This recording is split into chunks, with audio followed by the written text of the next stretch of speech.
something changed in 2026, and it did not announce itself. There was no dramatic market crash, no breaking news, no anchors shouting about an emergency. There was just silence, a quiet, creeping stillness that settled over industries, over office buildings, over people's inboxes. And inside that silence, more than 1.1 million middle-class jobs simply disappeared. Not gig work, not seasonal positions. These were the jobs that paid the mortgage, put kids through college, and made retirement feel possible. And the people who held them did not see it coming, because most of them had done everything right. They showed up, they performed, they stayed loyal, and the system that was supposed to reward that loyalty quietly removed them from it anyway.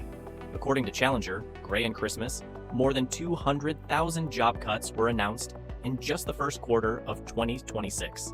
Technology alone accounted for over 50,000 of those cuts, but the cuts spread into media, logistics, finance, manufacturing, and even parts of the public sector.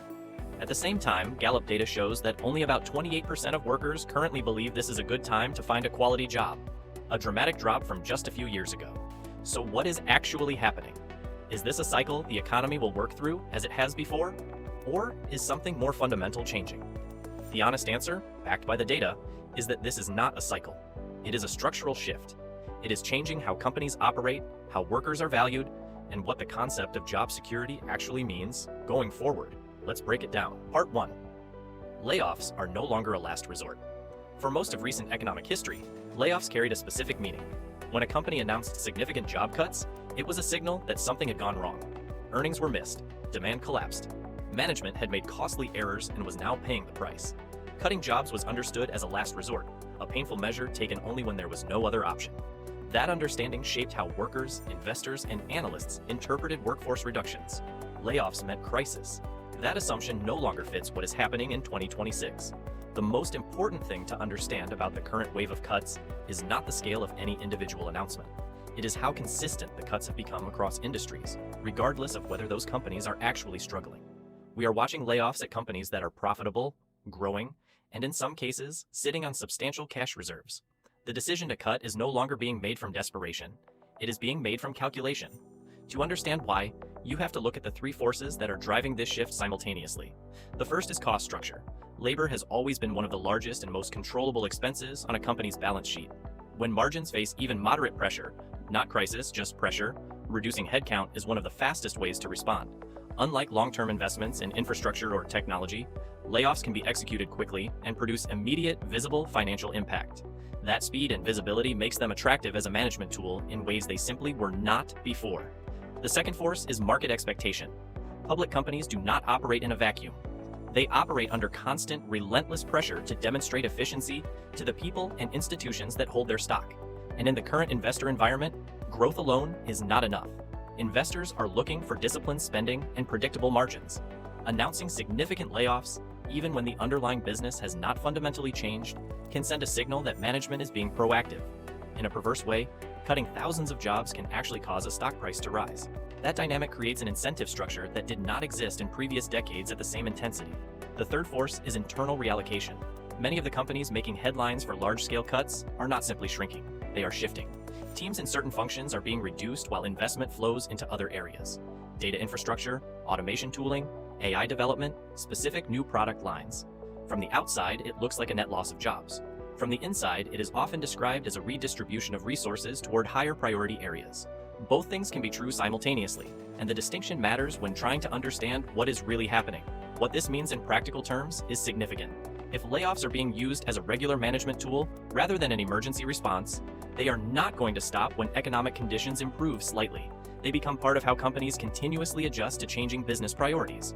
A strong quarter does not reverse them. They are baked into the operating model, and that fundamentally changes the nature of job stability, not just for workers at struggling companies, but for workers at companies that appear to be performing well by every conventional measure. The rules have changed, and once you accept that, everything else about the current environment starts to make more sense. Part 2. AI is part of the story, but not the whole story. If you follow the headlines, the explanation for why layoffs are accelerating seems almost too clean. Artificial intelligence is replacing jobs. Companies are automating what humans used to do. The technology is advancing faster than workers can retrain, and therefore the cuts are inevitable, impersonal, and essentially technological in nature. There is real truth in that framing. but it is not the complete picture. And understanding what it leaves out is essential for anyone trying to make sense of what is actually happening in the labor market right now. According to Challenger data, AI-related restructuring has become one of the most commonly cited reasons for workforce reductions in 2026. At the same time, Gallup Workplace data shows that close to half of all employees are already using some form of AI in their daily work tasks. This is not a future trend being anticipated. It is already embedded in how companies and their employees actually operate. The tools are real, the adoption is real, and the impact on certain categories of work is undeniable. But here is where the pure automation story starts to break down. If AI were the primary driver of job losses, we would expect to see cuts concentrated in the roles that AI is most capable of handling: repetitive, standardized, rule-based tasks, data entry, basic customer service interactions, routine document processing. Instead, the layoffs we are seeing are distributed across a much wider range of functions. Marketing teams are being cut. Operations roles are being eliminated. In some cases, even technical teams are being reduced.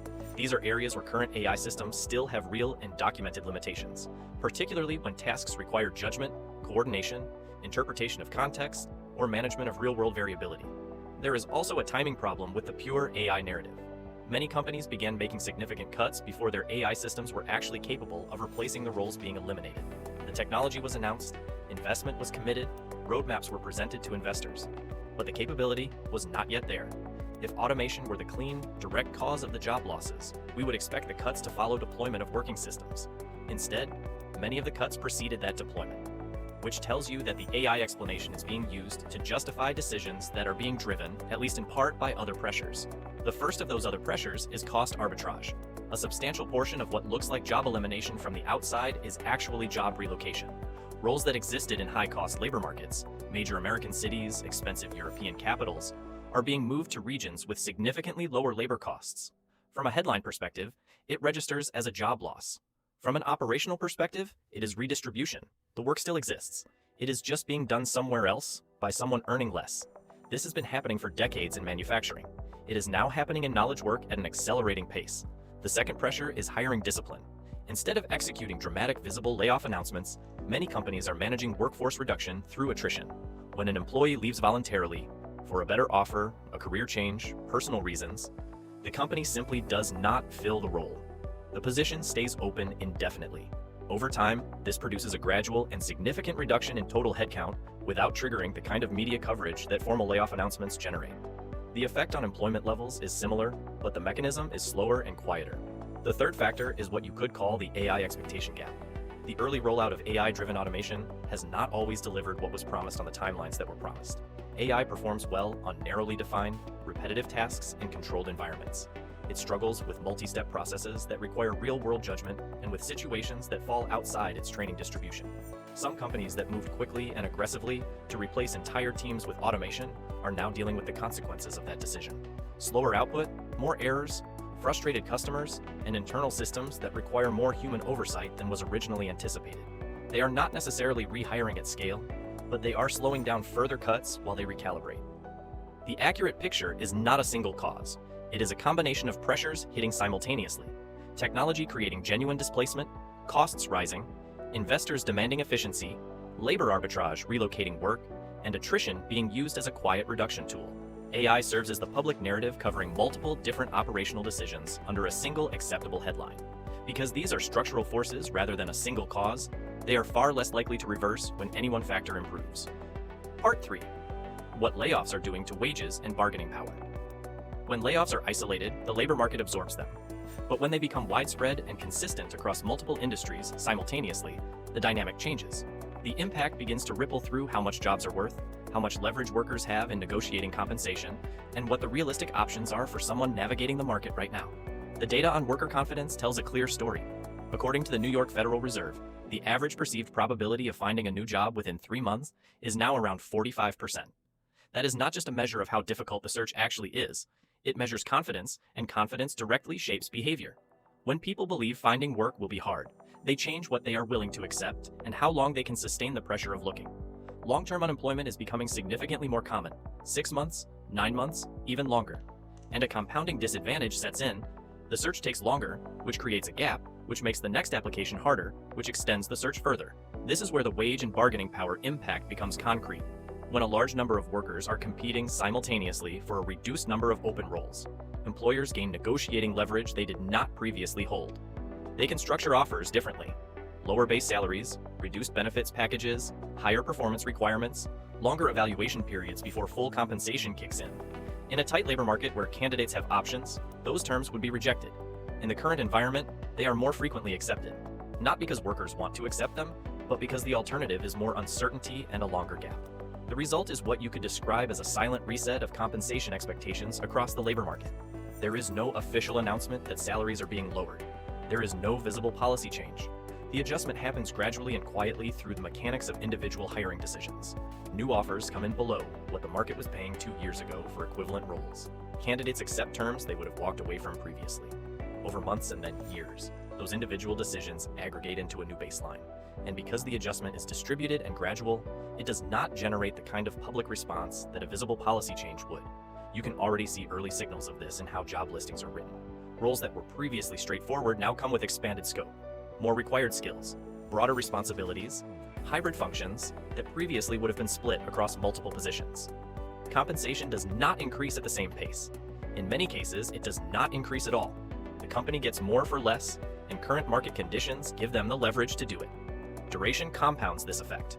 The longer someone remains out of work, the weaker their negotiating position becomes.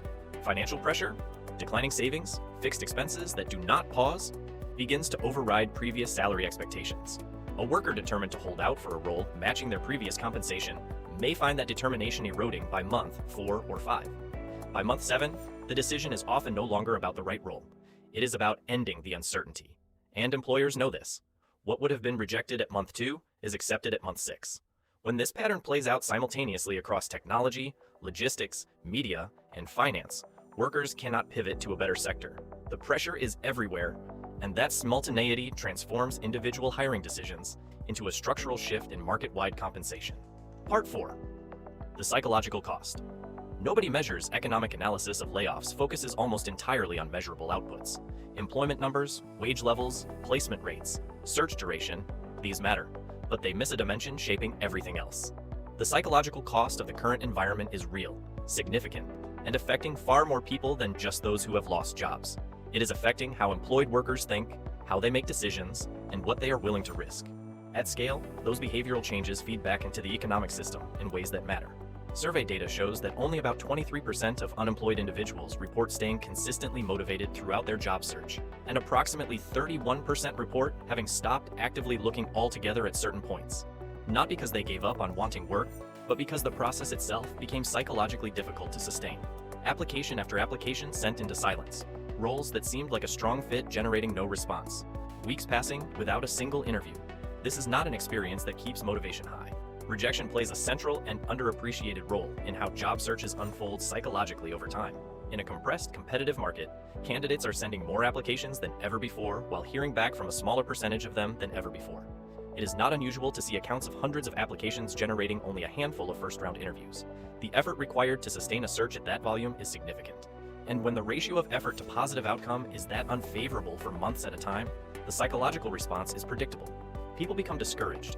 They begin to question their own value and positioning. They make decisions driven by the need to end the discomfort, rather than by what would actually serve their long-term interests. That behavioral shift has direct and measurable consequences. Candidates who began their search focused on finding a role that was genuinely the right fit, right company culture, right trajectory, right compensation, gradually reprioritize towards speed and certainty. The goal shifts. Instead of asking which opportunity is best, the question becomes which opportunity is available and can be secured soonest. That shift influences what roles people apply for, what offers they accept, and what terms they agree to. It is not a rational maximization of long-term outcomes. It is a response to sustained psychological and financial pressure, and it produces exactly the kind of downward movement in compensation and role quality that serves employer interests at workers' expense. Financial pressure compounds the psychological dimension in ways that are difficult to separate from each other. Savings that were meant to cover emergencies are being used to cover months of job searching. Fixed expenses, rent, utilities, loan payments, insurance, do not adjust downward because their holder is unemployed. For workers with dependents, the pressure is multiplied, and as the financial cushion shrinks, the psychological space to make patient strategic decisions about the search shrinks with it. The two forces reinforce each other. Financial pressure increases anxiety, which makes it harder to search effectively, which extends the duration, which increases financial pressure further. There is also a perception problem that data does not fully capture. Employment gaps carry stigma that has not adjusted to the new market reality. When an entire labor market generation is experiencing extended gaps simultaneously, the information content of a gap should diminish, but employer behavior has not updated accordingly. Gaps are still viewed cautiously. Candidates still explain them defensively. That creates additional pressure on people already navigating a difficult market through no fault of their own. The psychological impact extends to employed workers watching layoffs happen around them, at their company, in their network. You do not have to lose your job to start acting like job security is fragile. Seeing it happen to others shifts behavior. Spending becomes more cautious. Career moves become less ambitious. Risk tolerance drops. At scale, this behavioral conservatism feeds back into the broader economic system, suppressing consumption, labor mobility, and entrepreneurship in ways that reduce the dynamism needed to generate new opportunities. Part 5. What this means for new graduates.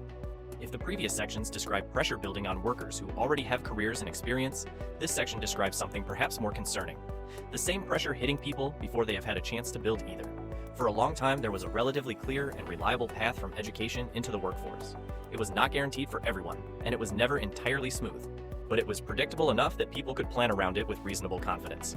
That predictability is weakening in ways that create a particularly difficult starting position for the generation entering the workforce right now. The most striking data point is underemployment. Recent estimates indicate that underemployment among college graduates has climbed to approximately 42%.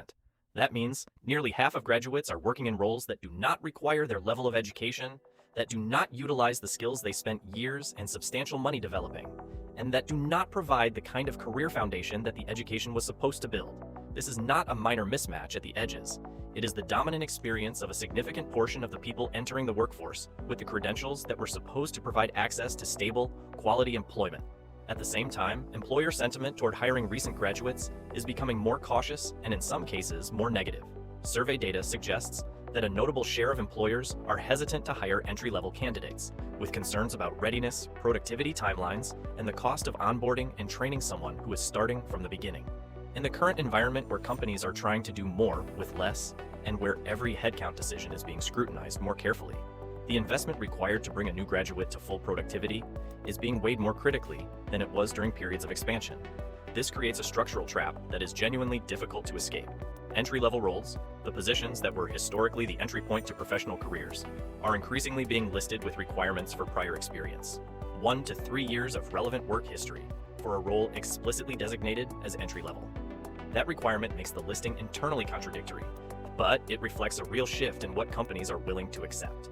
They want the productivity of an experienced hire at the compensation level of an entry-level candidate. And in the current market, enough candidates are in a position where they accept those terms that the approach is being reinforced. The loop this creates for new graduates is almost impossible to break through conventional means. You need experience to get the job. You need the job to get the experience. And without either, you are competing for a shrinking pool of genuinely entry-level positions against other candidates in the same position, each of you trying to differentiate in a market that has limited capacity to absorb you. The path that previous generations were able to walk. Secure a starting role, build skills through on-the-job training over time, advance based on demonstrated performance, depends on companies being willing to invest in that development process. That willingness is declining. The timing dimension makes this worse. Earlier generations entered during expansion. Companies were growing and motivated to hire, train, and develop new talent.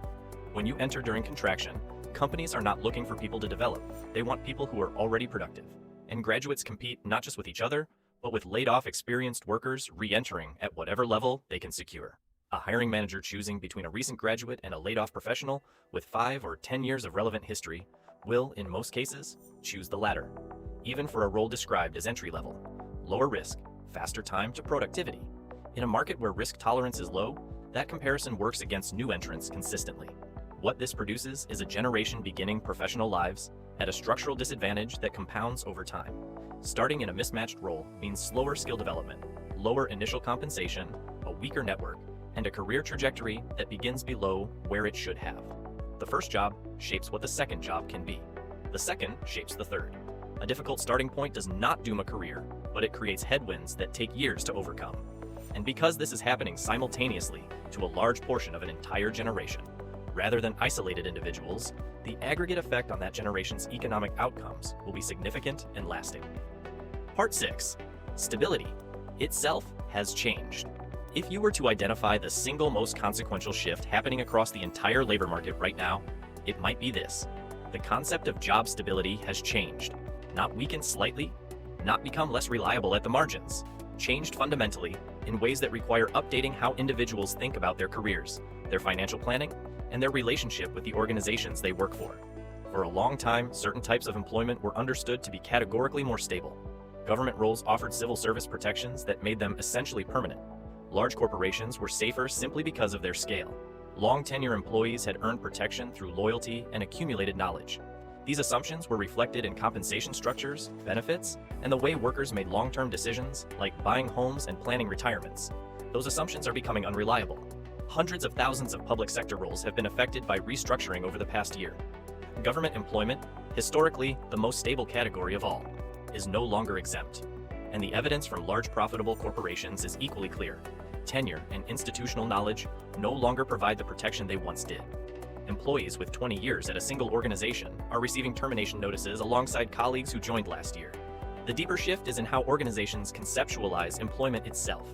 The implicit agreement that once governed long-term employment relationships, employees contribute time, effort, and loyalty.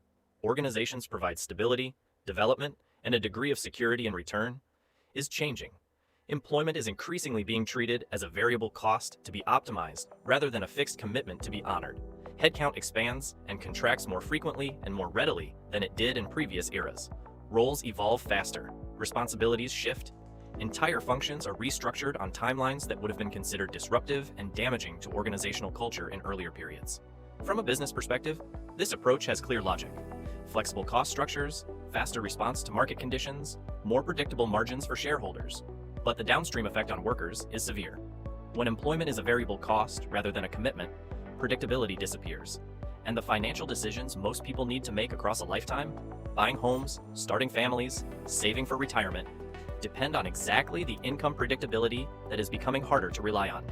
Gallup data reflects how workers are responding. More than half report being either actively looking for a new job or open to leaving. The psychological relationship between workers and employers has shifted from something closer to partnership towards something closer to a transaction. At the same time, many feel constrained. The market for lateral and upward moves is less accessible. Compensation expectations may not be matched, and leaving a stable position for a search that could take 6 months carries real risk. So people stay, not because they feel secure, but because the alternative feels more uncertain. What this produces is a labor market characterized by simultaneous dissatisfaction and immobility. Workers are unhappy, but unable or unwilling to move. Companies are adjusting their workforces, but not creating the open, competitive market for talent that would allow workers to find better fits. The dynamism that characterizes healthy labor markets is suppressed, and in its place is a kind of strained stability that serves neither side particularly well, but that persists because the alternatives look worse for everyone involved. Conclusion: what to do with this? We have covered a lot of ground in this video. The pattern that connects all of it is worth stating plainly before we finish. Layoffs have become a regular management tool rather than a crisis response. AI is being used as a public explanation for decisions driven by multiple converging pressures. Wages and bargaining power are being quietly compressed across the market. The psychological cost is shaping worker behavior in ways that feed back into the economic system. New graduates are entering at a structural disadvantage that compounds over time. And the concept of job stability itself has shifted in ways that most workers have not yet fully internalized or planned for. This is a significant amount of change happening simultaneously, and the natural response to absorbing all of it is to feel concerned or discouraged or both. That response is understandable, but the more useful response, the one that actually serves you, is to update your mental model of how employment works and start making decisions that reflect the new reality rather than the old one. The question that matters most is the one that this entire analysis points toward. If your role disappeared tomorrow, how prepared would you be to respond quickly? Not eventually. Not after a period of adjustment and panic. Quickly. Because in the current environment, the people who navigate this shift most effectively are not the ones who are never affected by it. They are the ones who are prepared before they need to be, who have built financial cushions that extend their runway when searching, who have maintained and developed skills that are genuinely transferable rather than narrowly specialized to a single employer or system, who have cultivated professional relationships outside their current organization, who have thought honestly about what they would do if the situation changed rather than assuming it will not. Security in this environment is not something you receive. It is not something your employer gives you in exchange for loyalty and performance. The implicit contract that made that exchange work has changed, Not because companies are villains, but because the pressures they are operating under have changed, and they are responding rationally to those pressures. Understanding that is not pessimistic, it is accurate. And accuracy is the foundation of any plan that will actually work. What this means practically is that the workers who fare best through this period are the ones who invest in their own adaptability, the ability to learn new skills and apply them across different contexts, the ability to generate income from multiple sources rather than depending entirely on a single employer, the ability to maintain financial stability through periods of uncertainty without being forced into bad decisions by desperation. None of these eliminate the difficulty of what is happening, but they change the position from which you face it. There is also a broader point worth holding.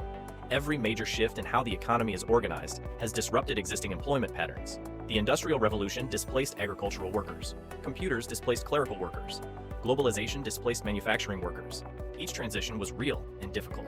Each produced genuine hardship and required real adjustment.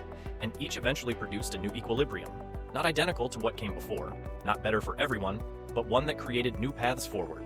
We are in one of those transitions now. The difference is speed. Previous transitions unfolded over generations. This one is unfolding over years, faster than the systems supporting people through transitions can keep pace with. That is what makes it feel particularly disorienting. None of that means the situation is hopeless. It means it requires clear thinking and honest assessment rather than denial or panic.